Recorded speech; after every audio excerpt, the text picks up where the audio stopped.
মা নন্দরানী হাতে লয়ে ক্ষীরননী গোপাল গোপাল বলে কাঁদে, বলে কই রে বাছায় আমার, আয় বাবা খেয়ে যা, খেতে সার না বনি।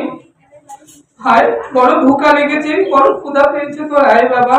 পথে পথে ঘুরে বেড়াচ্ছে, গোপাল গোপাল কোথায় গেলে রে বাছা আমার, আয়। আর মা যশোদা গোপাল গোপাল বলতে কাঁদতে কাঁদতে অন্ধ হয়ে গিয়েছে, চোখের জলে অশ্রু গঙ্গা বইছে। আর ওদিকে নন্দরাজা তিনি কি করেছেন, একটি অগ্নি প্রজ্বলিত করেছেন। বললেন, গোপাল রে কতদিন হয়ে গেছে বাছা আমার, তুই তো বৃন্দাবন ছেড়ে মথুরায় চলে গিয়েছিস, আর কি একবারে আসবে না?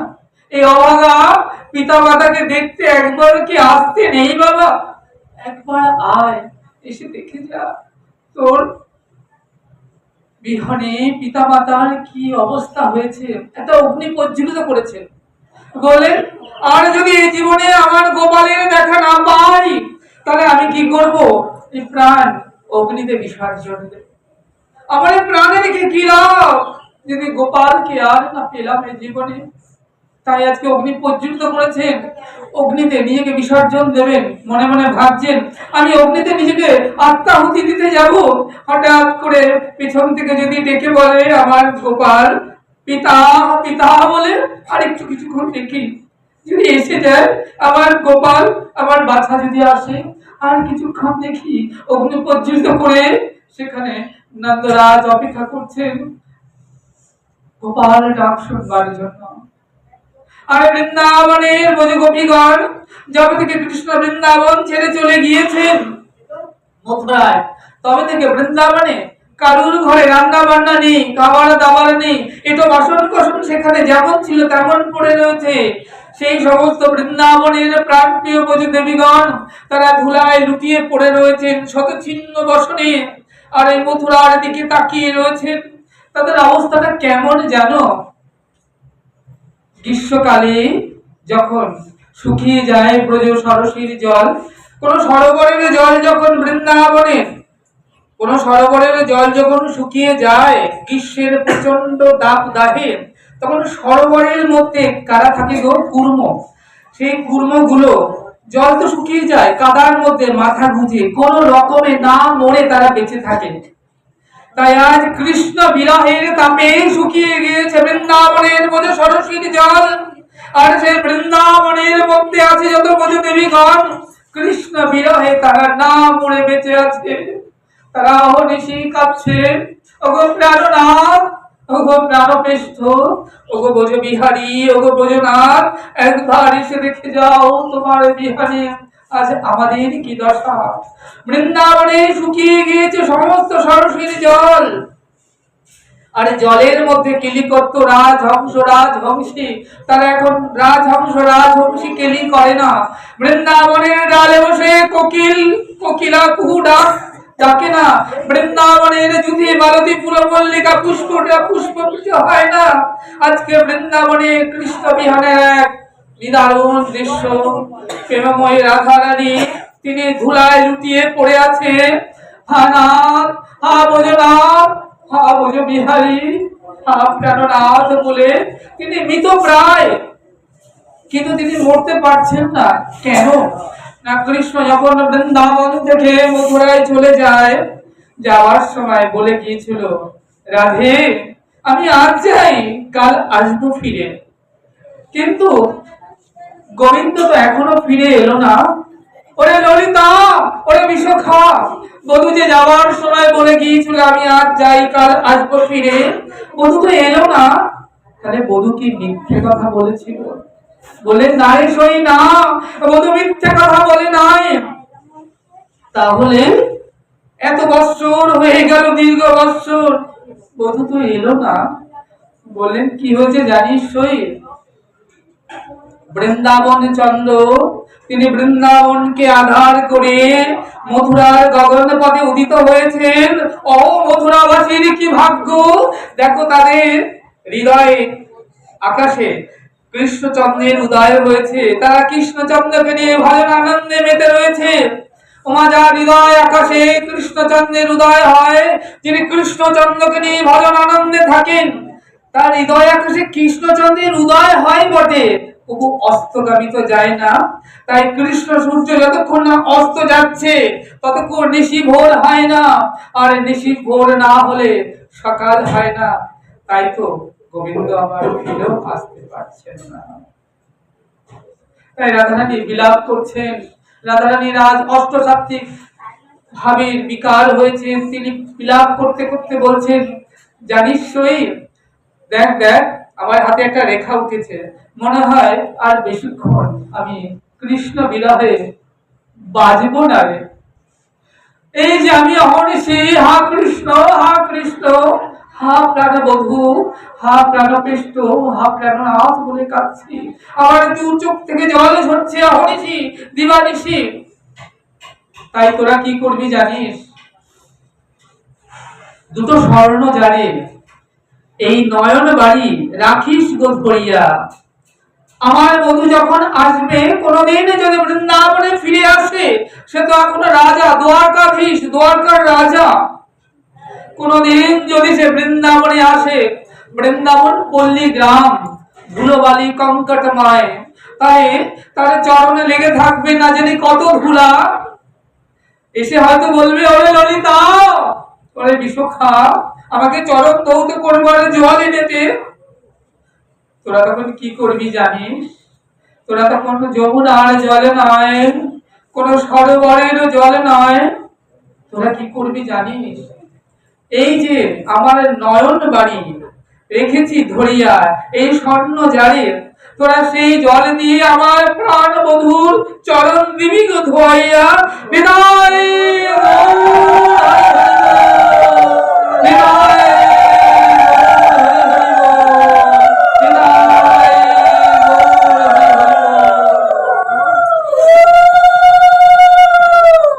দেখ ললিতা, আমি বৃন্দাবনে জন্ম নিলাম। বৃন্দাবনে কেন নিলাম, জন্ম নিলাম কেন রে, ভজন করব বলেই তো। কিন্তু বৃন্দাবনে জন্ম নিয়েও আমার তো ভজন হলো না, আমার তো সাধন হলো না, তাহলে বৃন্দাবনে জন্ম নিয়ে কি লাভ হলো। তাই আমি যখন হা কৃষ্ণ বলতে বলতে দেহ ছেড়ে চলে যাব, তাহলে যখন বুঝতে পারবি আমার দেহ থেকে প্রাণ বাহির হয়ে যাবার সময় হয়েছে, তোরা সব সখী মিলে ঘিরি ঘিরি আমাকে আমার কর্ণে কৃষ্ণ নাম শোনায় দিবি। আমি শুনেছি গুরুজনের মুখে, সাধুজনের মুখে, মৃত্যুকালে কেউ যদি কৃষ্ণ নাম শুনতে শুনতে দেহ ছেড়ে চলে যায়, তার আবার ব্রজে জন্ম হয়। তাহলে আমার যদি আমার ব্রজে জন্ম হয়, তখন আমি কি করব জানিস, আমি ব্রজবাসীর দ্বারে গিয়ে গিয়ে ভিক্ষা করব। বলে কি ভিক্ষা করবি, ও ব্রজবাসীগণ, তোমরা আমাকে একটু প্রেম দাও। আমার তো প্রেমই নাই, আমার যদি প্রেম থাকতো তাহলে আমার প্রেমের পুরুষ, আমার প্রাণনাথ, সে কি আমাকে ছেড়ে চলে যেতে পারতো। প্রেম নাই, তাই সে আমাকে ছেড়ে চলে গিয়েছে। কোথায়, যেখানে সে প্রেম পেয়েছে, যেখানে সে প্রেম পেয়েছে সেখানেই চলে গিয়েছে। তাই তোরা আমাকে কি করবি, যখন দেহ থেকে প্রাণ চলে যাবে, তখন আমার দেহটাকে নিয়ে ওই তমালের ডালে ঝুলিয়ে রাখবি। আমাকে যেমন যমুনায় ভাসিয়ে দিস না, আমাকে কিন্তু যমুনায় কখনো তোরা ভাসিয়ে দিস না। কেন, যমুনায় ভাসিয়ে দিলে তো আমি বৃন্দাবন থেকে বাহিরে চলে যাব, যমুনা তো প্রবাহমান, তো আমি বৃন্দাবনের বাইরে যেতে চাই না। আমি মরবো জেনে রাখ, আমি নিশ্চয়ই মরবো। কিন্তু আমি কারাকে ছাড়বো, তোরা আমাকে তমালের ডালে ঝুলিয়ে রাখবি। কৃষ্ণ কালো, তমাল কালো, যমুনার জল কালো, ওই আকাশের মেঘ কালো, আমি বড় বড়, কিন্তু কালাকে ছাড়বো না, কালো ছাড়বো না। এমন করে তর্জন গর্জন করছেন রাধারানী। এই যে রাধারানী কাঁদছেন, কার জন্য কাঁদছেন? প্রাণ বধুর জন্য। যখন তিনি কাঁদছেন, অঝরে কাঁদছেন, ললিতা বিশাখাগণ এসছেন, বলছেন তাই তুই অমন করে প্রাণ বধুর জন্য কাঁদছিস, বল না সেই শেষ দিনের কথাটা, যেদিন তোর প্রাণ বধু তোকে ছেড়ে চলে গেল। বলেন শুনবি সেই শেষ দিনের কথা, শুনবি? তাহলে শোন। প্রত্যেকদিন আমি যমুনায় যেতাম জল আনতে, কলসি কাকে নিয়ে। কলসি কাকে নিয়ে বৃন্দাবনে রাধারানী জল আনতে যেতেন কেন গো? যে গিরের বিশ্বভানু রাজনন্দে রাধারানী, যে গিরের দাস দাসী 1,000,000, একজন দুজন নয়, 1,000,000। তাহলে 1,000,000 যদি দাস দাসী থাকে, সেই গিরের লাডলি আদরের কন্যাকে কি কলসি কাকে নিয়ে যমুনায় জল আনতে যেতে হয় না? যেতে হয় না তো? তাহলে যান কেন? না এটা একটা ছল। তিনি জল আনতে যেতেন কেন? ছল করে। ওই বৃন্দাবনে যমুনা কুলিনে কদম্বের মূলে দাঁড়িয়ে আছে অধরে মুরলি নিয়ে যে কালো ছোড়াটা, এক ঝলক নয়নে তাকে দেখবেন বলে কলসি কাকে নিয়ে জল আনবার ছলে যমুনায় যেতেন। তা আমি প্রত্যেক দিনের মতো কলসি কাঠে নিয়ে যমুনায় চলেছি জল আনতে। দেখুন যমুনায় জল আনতে যাচ্ছি, জল ভরাও হয়ে গেছে আমার। এবার আমি আসবো যমুনা কুলিন দিয়ে, হঠাৎ দেখছি একটা রথ এই দিকেই আসছে। রথ এমন স্বর্ণ রথ, বৃন্দাবনের পল্লী গ্রামে পল্লীবাসীর কারুর তো সামর্থ্য নাই রথে চড়বার, তাতে করে স্বর্ণ রথ। তো রাধারানী একটু এগিয়ে গেলেন, দেখলেন রথের পরে বসে আছেন কৃষ্ণ বলরাম, অর্থাৎ গোবিন্দ প্রাণনাথ। অমনি রাধারানীর অন্তরটা ছ্যাক করে উঠল। তাহলে কি আমি আমার প্রাণনাথকে হারাতে চলেছি? অমনি রাধারানী ছুটে গেলেন ওই রথের দিকে। রথটা তো এই দিকে আসছে। দেখলেন রথের উপর বসে আছে প্রাণবধূ। বললেন অবধূ, তুমি রথে করে কোথায় চলেছো? গোবিন্দ বললেন রায়, আমি মথুরায় চলে যাই। বলেন কেন তুমি মথুরায় চলে যাবে? বৃন্দাবনের কেউ কি তোমায় ভালোবাসে না যে তুমি বৃন্দাবন চন্দ্র হয়ে বৃন্দাবনকে আধার করে মথুরার গগন পথে উদিত হবে? অবধূ নেমে এসো, তাড়া করে রাত হতে নেমে এসো। গোবিন্দ কি করলেন? কাছে এলেন, রথ থেকে রাধারানীর করেছিল যমুনার জল। গোবিন্দ ওই কলসি যমুনার জলে হাতটা রাখলেন, বললেন রায়, আমি আজ মথুরায় চলে যাই, আমি আসবো আবার, কালে কালে ফিরবো। কোন কালে? আবার যাবে, ফিরবার কাল আসবে। রাধারানী ভাবছেন তাহলে কি আমি আমার বধূকে হারাতে চললাম? আমি কি আমার বধূকে হারিয়ে ফেললাম? অক্ষু রথটা ঘুরিয়ে নিয়ে চলে যাচ্ছেন রাধারানীর পাশ থেকে। রাধারানী বলছেন দেখো কেমন নিষ্ঠুরের মতো আচরণ করে চলে যাচ্ছে, যেন চিনতেই পারছেন না এই বধূকে, এই মানুষটাকে আমরা ভালোবেসেছিলাম। আমরা দেহ কেহ ধন প্রাণ মন জন যৌবন ইহকাল পরকাল সবকিছু দিয়ে আমরা তো আমাদের প্রাণনাথকে ভালোবেসেছি। পরিণামে কিছু চাইনি। জগতের জীব যখন কাউকে ভালোবাসে বিনিময়ে কিছু চায়, গিভ এন্ড টেক। কিন্তু আমরা তো ব্রজ গোপী, আত্মসুখ নাই গোপীর কৃষ্ণ সুখ বিনে। আমাদের তো আত্মসুখ নাই, আমাদের তো চাও নাই, পাওয়াও নাই। সকাল থেকে রাত পর্যন্ত বৃন্দাবনে যারা থাকে তাদের একটাই চাওয়া, কেমন করে তাদের প্রাণনাথ ভালো থাকবে, কেমন করে প্রাণ বধুর সুখ হবে, কেমন করে প্রাণ গোবিন্দ ভালো থাকবেন। এছাড়া তাদের আর কোনো চাওয়া নাই, তাদের আর কোনো পাওয়া নেই। বললেন আমরা যে এত ভালোবাসলাম আমাদের প্রাণ বধূকে, নিজেদের সুখ দেহ কেহ ধন জন যৌবন মন প্রাণ সবটুকু উজাড় করে ভালোবাসলাম, তবুও কেন আজ এত কষ্ট পাচ্ছি, এত বিরহের সাগরে নিমগ্ন হচ্ছি, এত কেন বিরহের দাবানলে ঝরছি, কেন কেন? শুধু কি বধূকে ভালোবাসার কারণে? জগতের জীব যেদিন জানবে যে সবটুকু ভালোবাসা দিয়েও ভালোবেসে বিরহ হয়, কারণ যেখানে গিভ এন্ড টেক আছে, দেওয়া নেওয়া আছে, সেখানে তো ভালোবাসায় বিরহ থাকতে পারে। কিন্তু আমাদের তো কিন্তু কিছু পাওয়ার নেই, কিছু সুখ নেবার নেই, আমাদের শুধু দেওয়ার। আমরা সবটুকু উজাড় করে দিয়ে আমাদের বউকে ভালোবাসতে জানি, নিতে জানি না। তাহলে সবটুকু উজাড় করে ভালোবেসেও বিরহ হয়, দুঃখ হয়, কষ্ট হয়, সেদিন কি জগতের জীব আমাদের প্রাণ বধূকে আর ভালোবাসবে? তাহলে আমাদের বধূর নামে কলঙ্ক হবে না? আমরা কেমন করে সইব আমাদের বধূর সে কলঙ্ক? তোমরা বলতে পারো, কেউ বলতে পারো, কারোর কাছে উত্তর আছে যে সবটুকু উজাড় করে ভালোবেসে যদি বিরহ আসে, এত দুঃখ, এত কষ্ট, এত যন্ত্রণা হয়, তাহলে জগতের জীব কেন ভালোবাসবে প্রাণ বধূকে? তোমরা কেউ বলতে পারো? কোনো উত্তর নেই। অক্কু রথখানা চালিয়ে নিয়ে চলে যাচ্ছেন। যখন অনেকটা দূর চলে যাচ্ছেন, রাধারানী ডেকে বলছেন, বধূ বধূ, তুমি যখন কোনো কথাই আমার শুনবে না, তবে যেতে যেতে অভাগিনীর একটি শেষ কথা শুনে যাও। আমি শুনেছি গুরুজনের মুখে কেউ যখন কোথাও যাত্রা করে চলে যায়, সেই শুভ যাত্রা কালে যদি সব দেহ দর্শন করে যেতে পারে, তাহলে তার যাত্রা মঙ্গল শুভ হয়।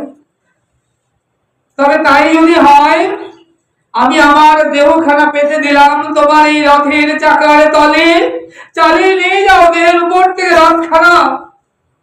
আর কিছু না হোক, কিছু দূরে গিয়ে একটি বারের জন্য ফিরে তাকিও পেছনে, এই অভাগিনীর মৃত সব দেহখানা পড়ে থাকতে দেখতে পাবে, তোমার যাত্রা পথ শুভ হবে।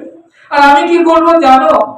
আমি এটাও শুনেছি সাধুগুরু বৈষ্ণবের মুখে, কেউ যখন দেহ ছেড়ে চলে যায়, সেই দেহ ছেড়ে যাওয়ার কালে গোবিন্দের ভুবন মঙ্গল রূপ মাধুর্য দর্শন করতে করতে যদি দেহ ছেড়ে যেতে পারে, তবে তার যাত্রা পথ শুভ হয়। আর আমি তখন কি করব জানো? আমি তোমার ওই গোবিন্দের ভুবন মঙ্গল রূপ মাধুর্য দর্শন করতে করতে এই দেহ ছেড়ে চলে যাব। তোমার যাত্রা পথ শুভ হবে, আমার যাত্রা মঙ্গল শুভ হবে। রাধারানীর এই যে বিরহ, এই যে দুঃখ, এই যে কষ্ট, এই যে রাধারানী কাঁদছেন, অহর্নিশি কাঁদছেন, ললিতা বললেন, রায় তুই যে এই যে এত কাঁদছিস তোর পরাণ বধূর জন্য, এত কাঁদছিস, তাহলে সেদিন কি বল না, একবার ভেবে কাঁদা হয়েছিল? রাধারানী বললেন, না সই না, এই যে আমি আমার পরাণ বধূর জন্য আজ অব্দি এখনো নিবাসী কাঁদছি, মনে হয় এত ভালোবেসে ভালোবাসা হয়নি, এত কেঁদেও কাঁদা হয়নি।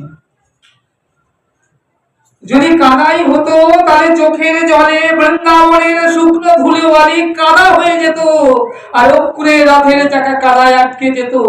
অক্ষুরের কি সাধ্য ছিল বৃন্দাবন থেকে প্রাণ গোবিন্দকে নিয়ে যায়? এত কাদা হয়নি। আয় না তোরা সকলে মিলে, ওরে ললিতা বিশোখা, তোরা আয়, সকলে মিলে আমরা বৃন্দাবনের পথে বসে কাঁদি। আর বৃন্দা দুটি যখন এসে বললেন গোবিন্দকে যে তোমার বিহানে তোমার প্রিয়জনেরা যে দুঃখের অনলে জ্বলছে, যে বিরহ জ্বালায় তারা নিমগ্ন হচ্ছে বিরহের সাগরে, তাদের যে হৃদয় ফাটা আর্তনাদ, তাদের যে চোখের জল, তুমি কি জানো সে কথা? গোবিন্দ যখন শুনতে পেলেন, গোবিন্দ যখন শুনতে পেলেন বিন্দাদুতির কাছে যে বৃন্দাবনের তার প্রিয়জনেদের দুঃখ অন্তরের, বিরহ অন্তরের, বেদনা অন্তরের কষ্ট, সেটি শুনতে পেয়ে গোবিন্দ রুক্মিণীকে বললেন, রুক্মিণী আমাকে একবার এর জন্য বৃন্দাবনে যেতে দাও। দেখো আমার প্রিয়জনেরা আমার বিরহে কেমন করে অশ্রুপাত করছে, কাঁদছে, একটা বার যেতে দাও। রুক্মিণী যেতে দেবেন না। কেন? কোন স্ত্রী তার স্বামীকে তার পূর্ব প্রেমিকের কাছে কি যেতে দিতে চায়? কারণ সেখানে গেলে তো আবার প্রেমের জোয়ার হতে পারে, আবার গেলে সে যে আবার আমার কাছে ফিরে আসবে তার কোনো সিওরিটি নেই। তাই কোন স্ত্রী তার স্বামীকে তার প্রেমিকের কাছে যেতে দিতে চায় না। তার মনে একটা ভয়, আমার আগে তাকে সে ভালোবেসেছিল, তাহলে প্রথম জীবনের প্রথম ভালোবাসা, হয়তো তাকে ভুলে আমাকে নিয়ে আছে ঠিকই, কিন্তু সে মন থেকে সেটা কখনোই বুঝতে পারবে না। তাই রুক্মিণী কিছুতেই বৃন্দাবনে যেতে দিতে চান না। আর গোবিন্দ যাওয়ার জন্য ছটফট করছে, প্রিয়জনের বিরহে ছটফট করতে করতে প্রাণনাথের, জগন্নাথের শরীরে জ্বর এসে গেছে। আপনার জন্য ছেলেটা, আপনার স্বামীটা আপনার জন্য কাঁদছে, অহর্নিশি দুঃখে যন্ত্রণায় ছটফট করছে, আপনার সুস্থ থাকবেন? আপনার তো কাঁদতে কাঁদতে শরীর খারাপ করবে, জ্বর হতে পারে। আর জগন্নাথের জ্বর হয়ে গেছে। তাই ভেতর থেকে মন্দিরটা দরজাটা বন্ধ করা আছে। তাহলে ভক্তরা যখন আসছে, জগন্নাথের সঙ্গে দেখা হচ্ছে না তো, তাহলে যারা নীলাচলবাসী, যারা এক্ষণ এক মুহূর্তে জগন্নাথকে না দেখে থাকতে পারেন না, তারা এই 15 দিন থাকবেন কি করে? জগন্নাথ অবর্ষণে কেমন করে তারা কাটাবেন? ঠিক এই সময় আমার গৌর সুন্দর, যিনি রায়ঙ্গে শ্যামঙ্গে মিশিয়ে দুই অঙ্গ এক করে গৌরাঙ্গ হয়ে এসেছেন, শ্রীরাধা প্রণয় মহিমা কিদিশয় বানয় বা শব্দ যেন অদ্ভুত মধুরিমা কিদিশয় বা কদিও সক্ষাং চাষা মদন ভবত কিদিশং বেতিলবা তাৎপবাদ্য সমজনী সচিগর্ভ সিন্ধু হরি ইন্দু।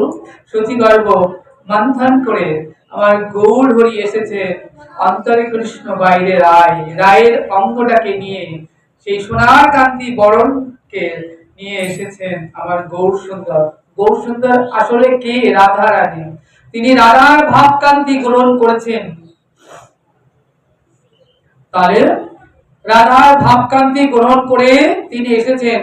গৌরী ভাবছেন আমি রাধা, আর জগন্নাথ হলো আমার প্রাণনাথ। প্রাণনাথ মানে গোবিন্দ, কৃষ্ণ। তাহলে এই যে ভাব, রাধার ভাবে চলেছেন কোথায়? না, সন্ন্যাস ধর্ম গ্রহণ করে নীলাচলের উদ্দেশ্যে যখন চলেছেন, যখন কেশব ভারতী থেকে আমার গৌর সুন্দর সন্ন্যাস ধর্ম গ্রহণ করলেন, রাধাভাবে ভাবাবিষ্ট হলেন, তিনি বৃন্দাবনে যাবেন, অষ্টসাত্ত্বিক ভাবের বিকার হলো, চলেছেন। কোথা কৃষ্ণ বলতে বলতে ছুটে চললেন, পিছু পিছু নিত্যানন্দ প্রভু ছুটে গেলেন। নিত্যানন্দ প্রভু ছল করে তাকে নিয়ে এলেন শান্তিপুরে অদ্বৈত আচার্যের গৃহে। মহাপ্রভু বলেন, কি শ্রীপাদ, আমি যাবো বৃন্দাবনে, তুমি আমাকে ছল করে শিবা সঙ্গে আনলে যে? চরণ ধরে নিত্যানন্দ করে অনুনয়, প্রভু তুমি যাহা রহো সেই তো বৃন্দাবন হয়। জানো তো গৌর সুন্দর, তুমি যখন যেখানে থাকো সেটাই তো বৃন্দাবন।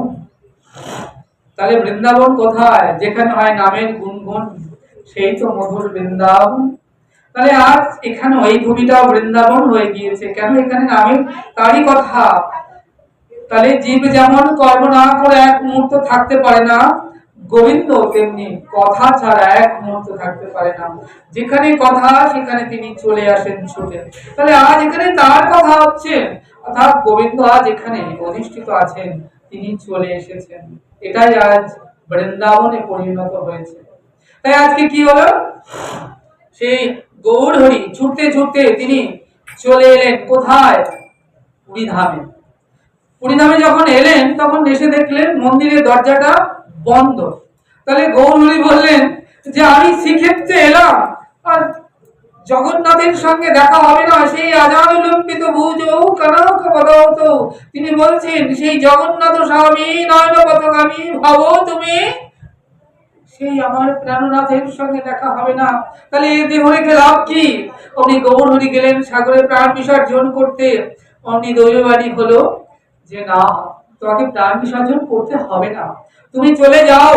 পুরীধাম থেকে 10 মাইল উত্তর পশ্চিমে রয়েছে আলালনাথ, সেখানে আলালনাথে বিষ্ণু মূর্তির মধ্যে আমি অধিষ্ঠিত রয়েছি, আমাকে সেখানে দর্শন করাই, আমাকে প্রকৃত দর্শন করাই হবে।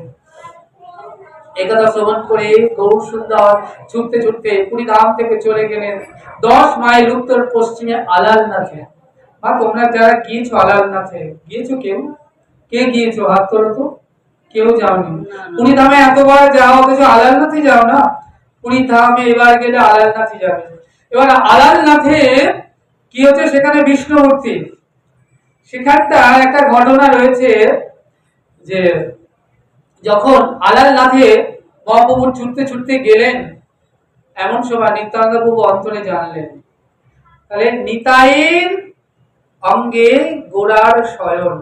তাহলে নিতাই যখন জানলেন যে গৌর তো রাধাময় ভাবাবিষ্ট, তার তো বাহ্যিক জ্ঞান শূন্য, দিনদার নেই, সে ভাবে রয়েছে, সে কোথায় কখন পড়ে যাবে, কুসুম সিঁড়ির সঙ্গে না জানি কত ব্যথা পাবে। তাহলে এই কথা চিন্তা করে নিতাই চাঁদের অন্তরটা কেঁপে উঠল। তিনি পিছু পিছু ছুটে চললেন আলালনাথের দিকে। গিয়ে আলালনাথের মন্দিরের সামনে তিনি শুয়ে রইলেন, এক খণ্ড প্রস্তর খণ্ড হয়ে, পাথর হয়ে শুয়ে রইলেন। আর এদিকে গৌর হরি তিনি যখন আসছেন আলালনাথের মধ্যে তার প্রাণনাথকে দর্শন করবার জন্য, যখন তাকালেন আলালনাথে বিষ্ণু মূর্তির দিকে, দেখলেন কোথায় বিষ্ণু মূর্তি, যেন সাক্ষাৎ জগন্নাথে দাঁড়িয়ে আছেন। অমনি মহাপ্রভু তিনি দু বাহু তুলে বললেন, জগন্নাথ স্বামী নয়ন পথগামী ভব তুমি নিতাই গৌর নিতাই নিতাই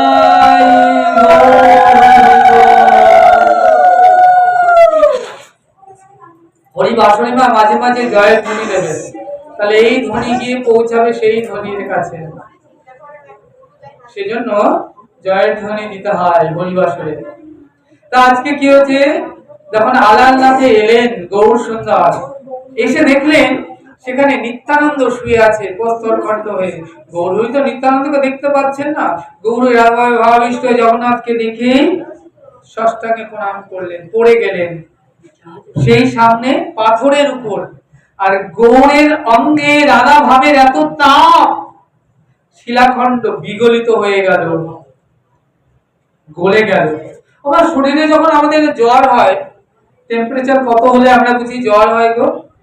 1, 2, 3 হলে অধিক জ্বর, 5 হলে বাঁচানো সম্ভব হবে না, আর যদি অধিক হয় তাহলে এক্ষুনি সে মারা যাবে, নির্ঘাত। তাহলে সেই টেম্পারেচারের মানুষের অঙ্গে যদি শিলাখণ্ড স্পর্শ করা, গলবে? গলবে না তো। তাহলে গৌর হরি রাধা ভাবে ভাবাবিষ্ট হয়েছেন, এমন তার অঙ্গের টেম্পারেচার যে কঠিন শিলা বিগলিত হয়ে গেল।